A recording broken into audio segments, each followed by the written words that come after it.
هنا سعود حمود عرضية رأسية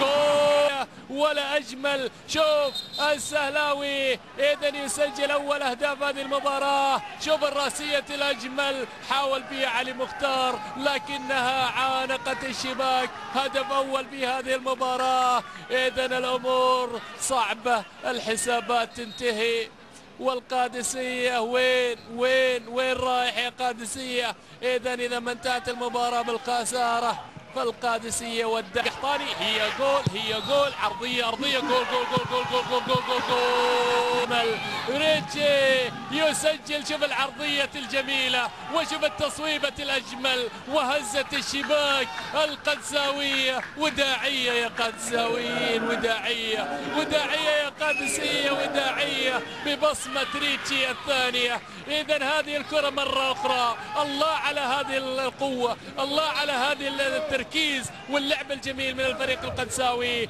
إذا ريتشي التعاون والرايد ولقاء جول في المسابقة. شوف العرضية الجميلة. إذا محمد السهلاوي حلوة الكرة السابقة، خروج غير موفق من علي المختار، ومحمد السهلاوي يسجل الهدف الثالث.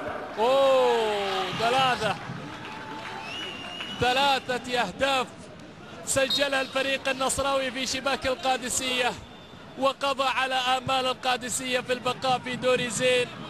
ياتي بعرضيه طويله اماميه الى ريان بلال، كنترول جميل، يهيئ كرات تتصوب يا ويلاكم من الشوط الاول. مثل هذه الكرات، الله على هذه الكره، الله على هذه الكره. شوف من جديد يا اجمل ابيات القصيد فعلا، يا روعه التسديد من بعيد. هذا هو الفن الاكيد. شوف يا سلام، الله على هذه الكرة. فهد السبيعي إذا يقلص الفارق. فهد السبيعي يسجل هدف القادسية الأول في هذه المباراة. تهيئة من ريان بلال والسبيعي. 10 دقائق تتمرر. جول جول جول جول جول جول جول جول جول جول جول. سجل. الله على هذا السيناريو، الله على هذا السيناريو. برافو يا دوسري، برافو يا فهد. شوف ريان مرة وعدى وهدى وسجل الهدف. سجل الهدف الثاني لفريق نادي القادسية. الله على هذا السيناريو الغير متوقع. الآن الرد يأتي.